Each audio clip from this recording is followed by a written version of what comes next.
Fiona, bonjour. Bonjour à toi. Merci beaucoup, merci d'être là et d'avoir accepté ma bouteille à la mer. Hein, l'appel que j'ai lancé à tout le monde, en tout cas, parce que je voulais mettre en avant des coachs et tu en fais partie. En tout cas, je voulais te remercier du coup de façon publique. Oui. Voilà, en tout cas, on a eu un très bel échange dans un premier temps et je voudrais que tu te présentes de la manière dont tu le souhaites, en mettant en avant ce que tu veux de ton parcours, que ce soit perso, pro. Je te laisse te présenter, puis après on rentrera dans le fil des questions. D'accord. Ok. Bon, du coup, je me présente un petit peu. Ouais. Donc, mon nom, c'est thérapeute Fiona. Donc, je suis thérapeute spécialisée auprès des femmes hypersensibles. Voilà. Donc, j'aide les femmes hypersensibles à débloquer leur schéma répétitif. Mhm. Voilà, grâce à une méthode que j'ai créée qui s'appelle la méthode émergence. D'accord. Bon, on Voilà. reviendra sur les parcours. Tu dis que tu accompagnes les personnes qui sont hypersensibles. Est-ce que tu peux nous donner un peu ta définition d'hypersensibilité, enfin pour que ceux qui nous écoutent ou ceux qui nous écouteront puissent se reconnaître dans ce profil-là. D'accord. Alors, une personne hypersensible, elle ressent les émotions, comme je dis souvent sur les réseaux sociaux, sur Thread fois 1000, soit 10 000. C'est-à-dire que ce sont des éponges émotionnelles. Mhm. Et à chaque, par exemple, si la personne que vous croisez dans la rue, vous allez ressentir sa joie, sa peine, sa tristesse. Et on absorbe en fait tout ça. Voilà. Je dis on parce que je suis aussi hypersensible et c'est pour cela que j'accompagne les femmes hypersensibles. Bah oui, c'est un peu plus cohérent aussi du coup. Oui. Et on disait tout à l'heure thérapeute. Est-ce que c'est quelque chose que tu as voulu faire dès le départ dans ton orientation scolaire ou tu as été un peu embarqué par la vie? Alors, ce qui est assez marrant, c'est que j'ai toujours voulu écouter les personnes, j'ai toujours aimé les gens, Ouais. j'ai toujours aimé écouter leur histoire, les aider, les soutenir. C'est ça vraiment, ça fait partie de moi. Quand j'avais 14-15 ans, j'avais des amis, elles me racontaient toutes leurs histoires. C'était un peu la Euh, psy, la psy du groupe. J'étais déjà la psy du groupe, on me racontait déjà tout, et j'étais passionnée, j'aimais ça. Donc ça, c'est vraiment le début. Et ensuite, qu'est-ce que j'ai fait? J'ai fait des études Mhm, pour faire des études de psychologie. Donc d'abord, j'ai fait un bac mhm. sanitaire et social, donc c'était basé plutôt infirmière, mais on pouvait être aussi basé psychologie. Et voilà, donc j'ai tout mon parcours, ça a toujours été la psychologie, D'accord. santé sociale. Voilà. Ok. Et puis du coup, une fois que tu fais juste ces études, qu'est-ce qu'il en est? Tu trouves un métier de psychologue? Enfin, qu'est-ce qui se passe après tes études du coup? Tu te lances à ton compte, intègres une structure, hein, comment ça se passe? Alors, moi j'ai fait une licence de psychologie et j'ai un niveau master en psychologie. Voilà. Et en fait, j'ai décidé en fait de sortir du cadre et de me lancer en tant que psychopraticienne. Mhm. Mais avant ça, j'ai eu 2 ans où j'étais dans un certain flou. Un flou parce que je ne savais pas où j'allais aller. Tout ce que je voulais, c'était ma mission de vie, ça a toujours été d'être thérapeute, d'être psychologue, enfin, tout ce qui est accompagnement thérapeutique. J'ai toujours voulu ça au plus profond de moi. Ça a toujours été une évidence. D'accord. Et justement, ça a toujours été une évidence, mais comment tu t'es rendu compte de ça? Parce que c'est pas évident aujourd'hui de savoir. Il y a encore plein de gens qui se cherchent, hein. Ouais. Encore plein de gens qui te cherchent. Comment tu as su détecter que c'était ta mission de vie?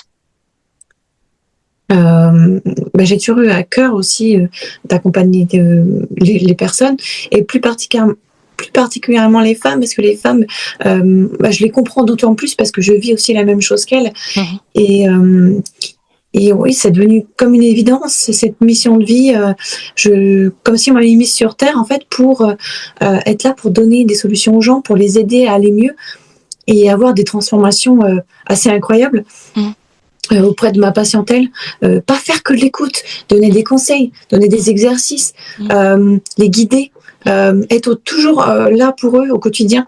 Mhm. Donc ça, c'est vraiment le plus, quoi. Je veux pas être seulement à l'écoute et puis au Ouais. revoir.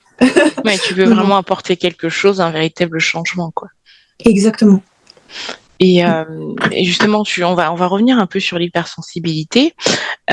Toi, comment tu prends conscience que tu es hypersensible? Quels sont les marqueurs du coup, ou quelles sont les alertes que tu reçois, ou peut-être des critiques que tu reçois qui te poussent à te dire ah ouais, il y a quelque chose qui ne marche pas ou qui est différent des autres, et comment après tu arrives à nommer que c'est derrière l'hypersensibilité finalement?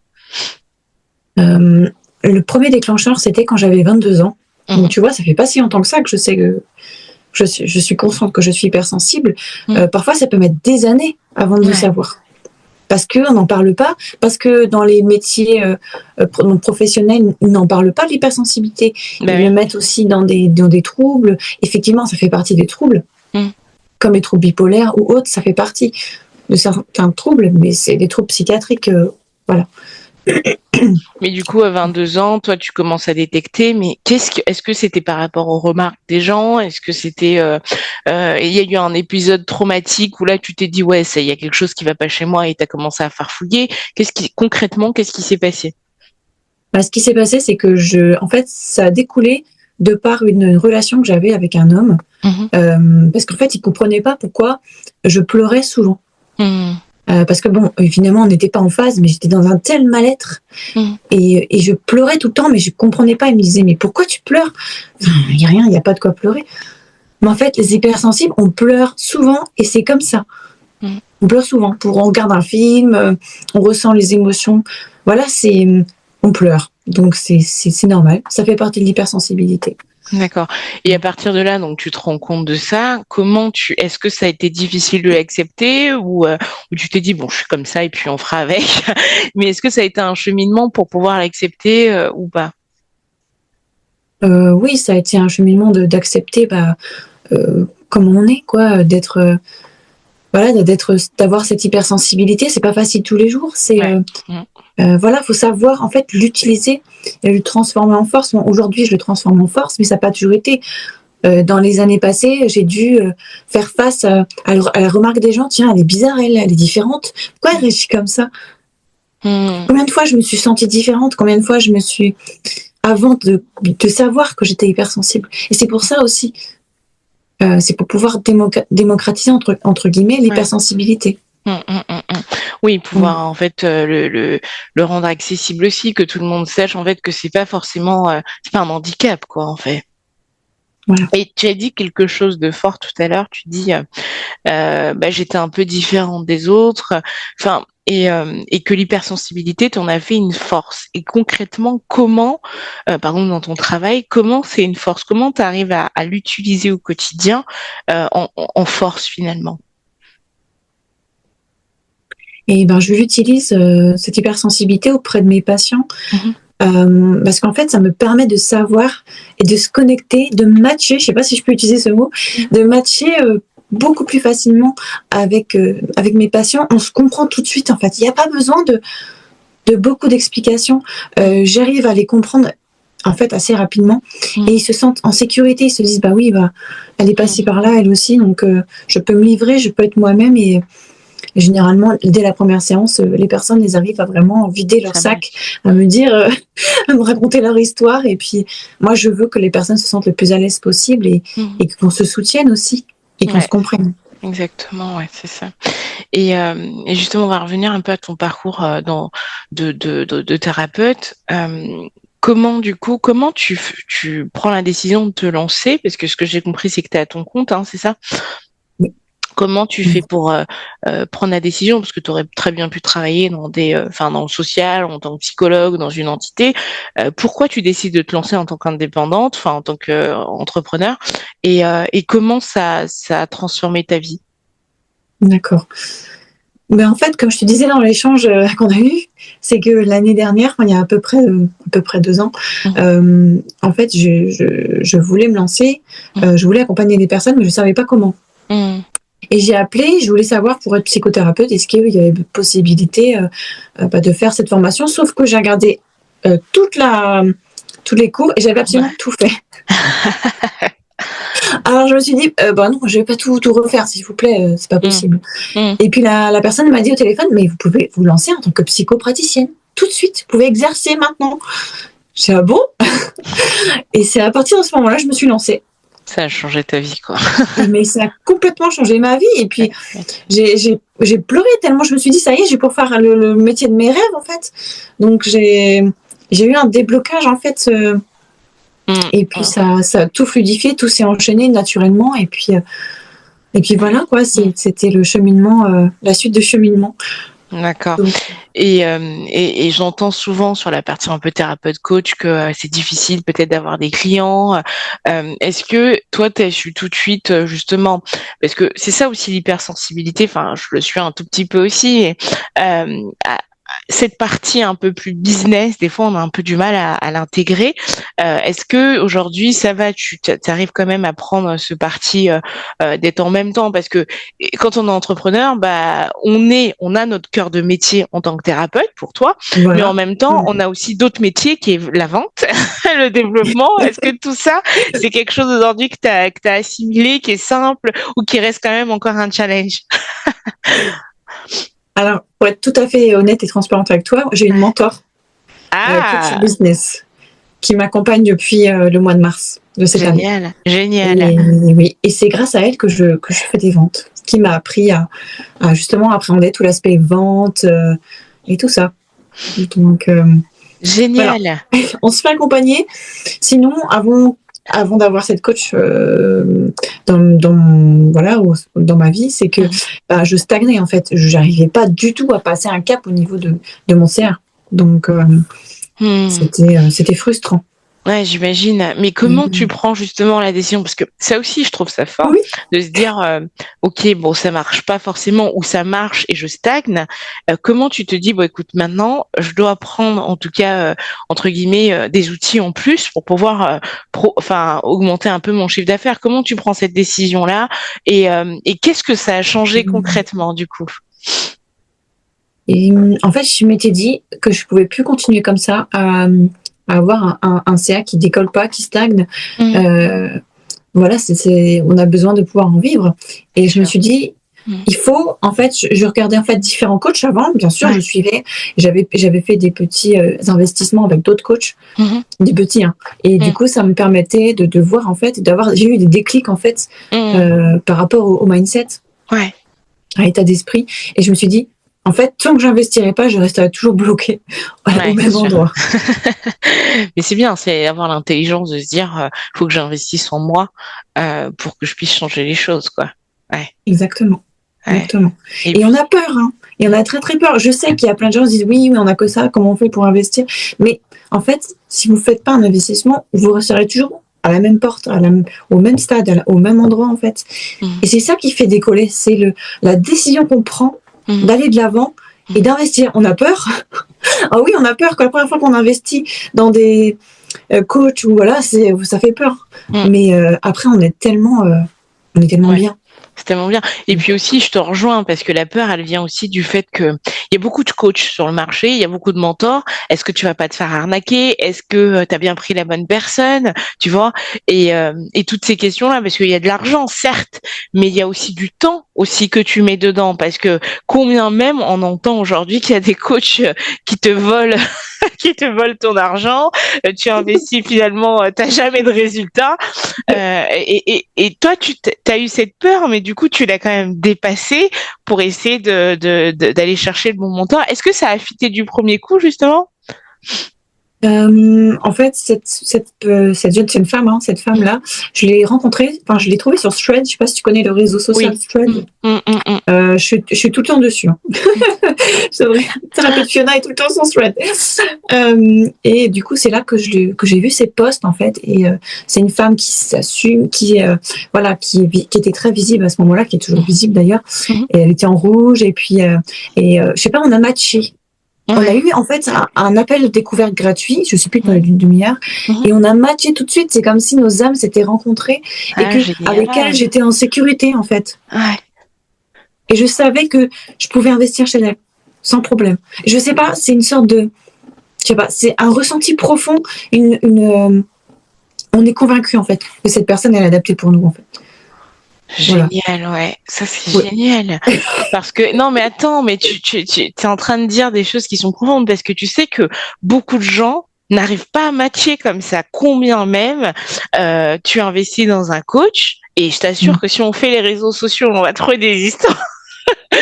Je t'assure que beaucoup de gens investissent dans des coachs et n'ont Oui, pas forcément ce retour-là, tu vois. oui, oui, je Ah sais, ouais, et je c'est une sais. chance parce que tu as su peut-être t'écouter et puis tu es tombé aussi sur quelqu'un, j'imagine, de plutôt correct et qui a des valeurs. Parce que tu vois, moi, pour ma petite anecdote, à un moment donné, je voulais un peu me lancer en coach, tu vois. Ouais, Ça date déjà c'était 2018. Et bon, ça d'accord. commençait en fait les coachs arrivaient sur le marché et j'avais renoncé à ça. Pourquoi? Parce que je me disais non mais attends, il y a tellement de tout sur le marché, il y a tellement de coachs machin, il y a tellement de tanani. Et en fait, je voyais l'image des coachs que je voyais n'était pas celle que je voulais incarner. Hmm. Tu vois, et c'est vrai que j'étais restée là-dessus. Là, je suis en train de me former justement pour passer coach, mais je Ouais. t'assure que l'image qu'on a, en tout cas des coachs des fois qui te disent oui, tu vas augmenter ton chiffre d'affaires, mais au final lui-même n'a même pas augmenté son chiffre. Ah oui. Hmm. Tu vois, et je trouve ça brillant, en tout cas d'avoir trouvé en tout cas toi la perle qui te correspond. Et je veux revenir un peu sur ta pratique concrètement. Oui, Quand aujourd'hui qui peut te contacter, parce que tu parlais d'hypersensibilité, mais concrètement dans quelle situation on peut contacter Fiona, finalement, thérapeute Fiona? alors, quand, les personnes se trouvent, sont des femmes hypersensibles, Mhm, déjà, mhm, mais qui ont, des difficultés, qui souffrent de dépression. J'ai eu des personnes qui souffraient de dépression, mhm. qui avaient besoin que je les guide et que je les débloque émotionnellement. Bah, je peux te donner un exemple si tu veux d'un cas Ah, je client? veux bien, ouais, ouais, Ouais? je veux Allez, bien même. vas-y, Mm. je te raconte. Alors du coup, j'ai accueilli une patiente, donc début d'année. Mm. Alors cette jeune femme-là, elle était vide émotionnellement. C'est-à-dire qu'elle avait vécu un traumatisme assez violent et, et en fait, elle avait plus d'émotion, elle ressentait plus rien. Non, oui, C'est elle fou était ça. face à un vide émotionnel. Oui, oui. Ah, punaise. Et donc elle dit bon, vas-y, en appel découverte, je veux travailler avec vous. Bon, d'accord, très bien, on démarre. On fait une séance par semaine. Ok, Mm. une séance par semaine. Puisque voilà, c'est pas en illimité, voilà. Et là, on a fait la première, la deuxième séance. Bon, ça se passait bien, on a continué. Et à la troisième séance, Mm. c'est là qu'il y a eu le déblocage émotionnel. C'est-à-dire que j'ai mis le doigt sur l'origine de ces traumas. Ouais. Et elle a pleuré, s'est dit ah oui d'accord, ben, j'ai vécu ça, c'est normal. Je sais plus exactement, mais je peux te dire que le lendemain, ces émotions elles sont revenues, la joie, la tristesse, enfin toutes les émotions sont revenues. Et elle me le disait, même le racontait par WhatsApp. Voilà. Oh, mais c'est fort ça, de plus avoir d'émotions. Oui. Tu sais que je n'imagine même pas une vie. Je sais. Ouais, moi je suis toujours en train de rire ou en train de. Non mais je te trompe pas compte, mais c'est fort. Mais oui, je sais, mais Oh, mais c'est comme si tu sais, tu deviens un robot du jour au lendemain quoi. c'est, je sais pas comment t'expliquer, ça arrive hein, chez des personnes qui elles ont tellement vécu de choses, elles ressentent plus rien en fait parce que elles ont été elles ont Ouais, plus inhibé, d'émotions, coupé à ses inhibées, émotions coupées. quoi. Ouais. Voilà, parce que ça arrive souvent aux personnes qui ont subi des viols aussi. Est-ce Mm, qu'il y a une certaine inhibition des émotions? Et mm. justement, ils ont besoin de reprendre contact avec les personnes, reprendre contact avec l'humain en fait, refaire confiance à l'humain. À l'humain, ouais, ouais, Et d'accord. ça prend du temps, Ah mais bah, j'imagine, j'imagine. Et du coup, pour revenir un peu à ta méthode, donc toi, tu rencontres la personne. Une fois que tu la rencontres, du coup, comment tu établis le nombre de séances, par exemple? C'est selon la pathologie de la personne ou c'est tout un programme qui est déjà construit?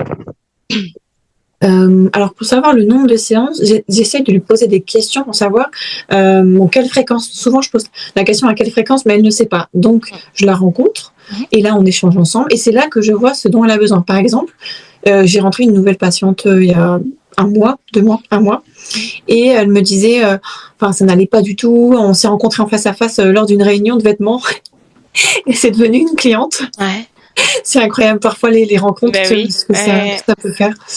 Mm. Et par rapport à cette personne, qu'est-ce que je disais J'ai Oui, perdu le fil. tu l'as rencontré lors d'une vente de vêtements, ouais. Et cette personne-là, je savais qu'elle avait besoin d'un accompagnement très régulier, c'est-à-dire d'une séance par semaine. Parce qu'en fait, elle m'a dit que si je vous avais pas rencontré, peut-être que j'aurais jamais fait de thérapie. Parce que j'étais thérapeute hypersensible et parce qu'elle s'est rendue compte qu'elle était hypersensible au fil de nos séances. D'accord, donc elle le savait pas du tout. Elle s'en doutait, mais elle avait besoin de confirmation. D'accord. Voilà. Ouais, ça c'est fort. Mais c'est vrai que pour revenir un peu à l'hypersensibilité, c'est vrai que des fois, on le sait pas forcément. On peut s'en rendre compte. Moi, ce qui me gênait, et c'est continue toujours à me gêner, tu vois, c'était plutôt les odeurs, par exemple dans la foule. Souvent, je supportais pas la foule, je ne sais pas pourquoi. Oui. Ou par exemple les bruits aussi, tu Oui. vois.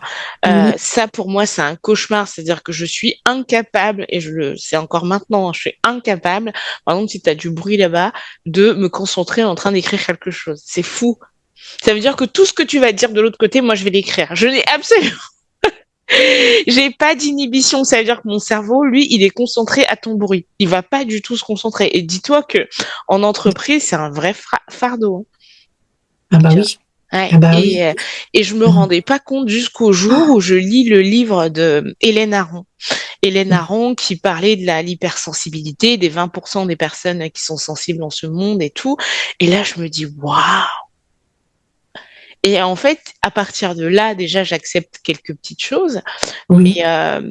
Mais c'est vrai que des fois, c'est toujours très difficile. C'est toujours au quotidien, même pleurer. Des fois, je sais que moi, c'est toujours très difficile de Oui. pouvoir pleurer, de ressentir des fois, tu sais, que ça monte, ça monte, ça monte, mais que tu veux pas pleurer aussi parce que Oui, t'as oui, pas envie de oui, oui, donner je cette vois. image-là. Ouais, ouais, c'est vrai que l'hypersensibilité, C'est aujourd'hui, c'est compliqué. Ouais. En fait, il faut trouver, comme tu as dit, en fait, il faut trouver à un moment donné le moyen de le tourner en force. Tu vois? Une fois que tu le tournes en force, là, tu es capable de te dire, OK, je vais pouvoir m'en servir dans ma vie de tous les jours comme une force et non comme un poids que tu perçois au quotidien. On parlait de l'hypersensibilité. Effectivement, c'est pas du tout, quand on a eu un problème technique, malheureusement, c'est pas du tout simple, mais en tout cas, le fin mot de l'histoire, c'est qu'il faut vraiment s'en servir comme force au quotidien et trouver aussi comment le convertir en force, parce que ça peut être, c'est pas donné à tout le monde en fait, tu vois. Et j'avais une question, moi, si aujourd'hui je ne suis pas hypersensible et que je sens, par exemple, à travers cette vidéo, à travers les réseaux sociaux, que je suis attirée par ton accompagnement, est-ce que je peux quand même te solliciter? bien sûr, tout à fait, tout à fait. En fait, le plus important, c'est la rencontre. C'est, comme on dit, le match, le Ouais, feeling, ouais. Mm. qui fait que tu sais que cette personne, elle va vraiment t'aider, en fait. Exact, exactement. Et je voudrais revenir aussi sur tes projets. Là, tu nous as parlé du coup de ta structure, de ton accompagnement. Quels sont tes projets l'année 2025? Bon, on la termine. Quels sont tes projets pour 2026 et quelle est ta vision? Enfin, comment tu souhaites aussi développer ton activité et comment tu souhaites aussi l'orienter? D'accord. Et ben, en fait, dans un premier temps, pour l'instant, au niveau de mes projets, bon, j'ai pas beaucoup réfléchi, mais en fait, je vais avoir un rendez-vous là bientôt Ouais. pour de l'événementiel, une personne Mhm. qui crée en fait de l'événement autour du bien-être. D'accord. Donc, je vais avoir un rendez-vous avec elle et pour justement intervenir. Ah, bah super, super. Donc, Ah ça, ouais, c'est le super. projet, un Ouais. premier projet, voilà. Mhm. Et ensuite, donc, bah, comme je suis toujours dans l'investissement, j'ai aussi fait un petit investissement pour un shooting professionnel parce que c'est important notre image. Ah ça, Voilà, c'est sûr. Ouais. Ah bah voilà. super. Et est-ce que du coup tu prévois peut-être des ateliers, des conférences, un livre sur l'hypersensibilité? Eh Je ben te écoute, titille un peu, mais exactement.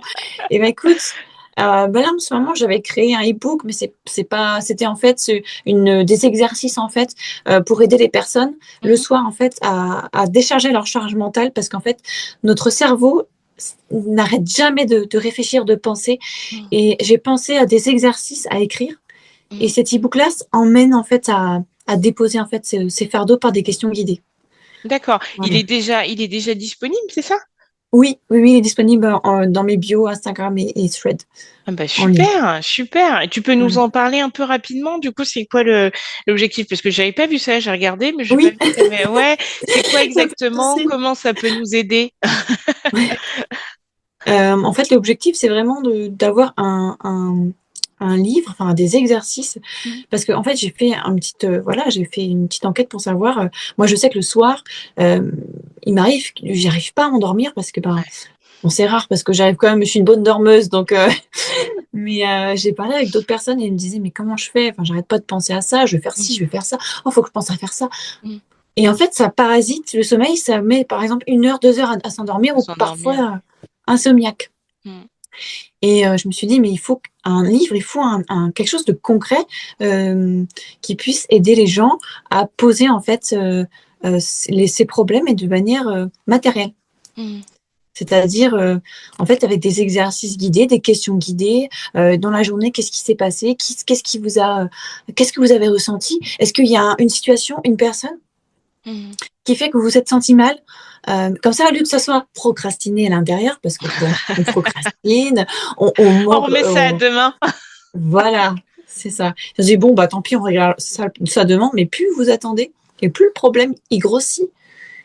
Et après, ça entraîne des problèmes. Donc voilà, c'est vraiment quelque chose de très pratique. Mais je pense justement à écrire un livre sur l'hypersensibilité, sur un autre livre vraiment basé Ouais. sur tout ça. Bon, bah super. Écoute, dès que tu le crées, dès qu'il est publié, on se reverra pour en parler. Oui, super. Ok. Et on va arriver un peu sur la fin. Je voudrais savoir, tu sais, le podcast c'est le papillon. euh, Ouais. Qu'est-ce qui t'a transformé, qui fait qu'aujourd'hui tu es devenue cette Fiona, un peu alignée avec ce que tu fais? Parce que j'ai bien, c'est vrai qu'on a tous nos démons, mais je te sens vachement apaisée par rapport à ton job, par rapport aux femmes que tu accompagnes, par rapport à ta cible. Qu'est-ce qui a transformé cette personne-là? Quel est Euh, l'événement? Quel est l'événement? Eh ben, je dirais l'année dernière, justement, quand j'ai su que je pouvais exercer en tant que psychopraticienne, Mhm, que je pouvais accompagner les gens en accompagnement thérapeutique. mhm, Voilà, donc j'ai pas le titre de psychologue, mais en fait, du moment que la personne a la transformation et le résultat souhaité, ouais, en fait, c'est qu'un bout de papier. c'est sûr, C'est quand c'est j'ai sûr. vu auprès de mes patientes, notamment celle dont je t'ai parlé, qui Mhm, était assez incroyable, le déclic en fait qu'elle a eu. Et puis maintenant, elle me dit, oh, maintenant, je vais voir, je vais vers les personnes. J'ai beaucoup plus de facilité à parler aux gens. Je me sens mieux. Je sais que j'ai ça. Du coup, je peux y pallier. mhm, Et donc, c'est aussi de la pratique, c'est des conseils que je donne. C'est pas que de l'écoute, c'est pas que de l'écoute. Ou je mhm. veux que les personnes elles puissent avoir des, des outils, voilà, pour pas Ouais. se sentir, voilà. Oui, c'est important d'avoir et en même temps la parole, mais aussi quelque chose de concret, j'imagine. Ouais, et je pense que ça doit être aussi, ça c'est une question, ça doit être gratifiant aussi pour toi de recevoir des témoignages comme ça. Oui, oui, tout à fait, Mm, c'est très mm. gratifiant. D'ailleurs, j'ai fait des stories sur mes témoignages Ouais, Instagram ah pour bah remettre un petit oui. peu au goût du jour. Là, tu Mais te dis, je suis réellement alignée avec ce que je fais, et puis finalement, les résultats arrivent aussi, quoi. oui, oui, Ouais, oui. ouais, bah écoute, c'est Et bon. Mm. c'est quand tu es dans ta mission de vie, ta destinée, en fait, c'est tout qui se met en place naturellement. T'as pas besoin de forcer. Je sais pas comment. Et avant, t'étais, mais où je vais? Pourquoi je force, ça marche pas? Pourquoi ça marche pas? Pourquoi j'ai rien? Pourquoi il se passe rien? Bah, parce que t'es pas encore sur le chemin Mm. de ta destinée. Et Voilà. comment tu pourrais justement encourager quelqu'un qui est dans cette phase-là, qui est un peu dans un mal-être et qui se cherche? Comment tu pourrais l'encourager avec tes mots là comme ça, enfin devant la caméra? C'est de prendre le temps de s'écouter. Hmm, Parce qu'il y a quelque chose qu'on fait, c'est parfois on ne s'écoute pas et on n'écoute pas son instinct. Et en fait, on a déjà les réponses, mais au plus profond de nous-mêmes. hmm, Et parfois, on est dans le déni parce qu'on n'est pas prête à accepter ce qu'on va devenir. C'est un peu, hmm. voilà. Ah mais c'est fort, c'est fort. On n'est pas prêt à devenir, à accepter ce qu'on va devenir, mais pourquoi? Parce que on va briller, parce que bah en fait on va accepter juste qui nous sommes finalement. Hmm. Exactement. Ouais, aller Donc, chercher ce potentiel et pouvoir l'assumer. Ouais, c'est un vrai travail, hein. bah, oui, oui, moi ça n'est pas arrivé du jour au lendemain, hein. Je t'avoue que, oui, ça m'a pris du temps, hein. Ah Mm. ouais. Mais Ouais, aujourd'hui, ben, voilà, ouais. ça coule de source. Ah bah, écoute, on est fiers, et on est fiers en tout cas d'avoir des femmes comme ça qui osent, qui s'alignent et surtout qui impactent. Ouais, c'est ce que j'aime beaucoup. C'est pour ça aussi qu'on a fité toutes les deux parce que j'aime beaucoup en fait vraiment quand on s'aligne, quand on ose, quand on impacte, on se rend jamais compte et c'est ce qu'on se disait juste à l'entretien d'avant, on se rend jamais compte de notre impact sur les autres. Mais oui, mais je suis complètement d'accord et on Mm, peut voir des tonnes de témoignages, mais on se dira toujours: «Mais c'est vraiment vrai ça, c'est vraiment voilà». mm, mm, Le mm. cerveau humain a du mal à accepter, en fait. Ouais, ouais. Et puis des fois, tu as juste une personne. Je ne sais pas comment elle va le dire, avec quel mot, mais c'est cette personne-là qui va te toucher. Exactement. Non, c'est vrai, hein, moi, tu vois, le nombre de livres que j'ai lus, le nombre de choses que j'ai pu... il y avait des choses, tu vois, je lisais, et puis des fois, tu lis un livre, une phrase, elle change ta vie. Elle change radicalement ton point de vue, tu vois. Ouais, oui, oui. Et c'est pour ça aussi que je fais ce podcast, c'est pour en pouvoir illuminer en fait la vie bah, de une, deux, trois, quatre tu vois. Ouais, Ouais, ouais, là-dessus, c'est ça. écoute. Et dernière question, normalement, quand tu prends conscience justement de cet appel-là, qu'est-ce qui se passe concrètement? Parce qu'une fois qu'on te dit, OK, tu peux être psychopraticienne, qu'est-ce qui se passe concrètement dans ta vie? Est-ce que tu démissionnes? Est-ce que tu dis, bon, OK, maintenant je vais monter ma structure concrètement pour que ça puisse parler à quelqu'un d'autre?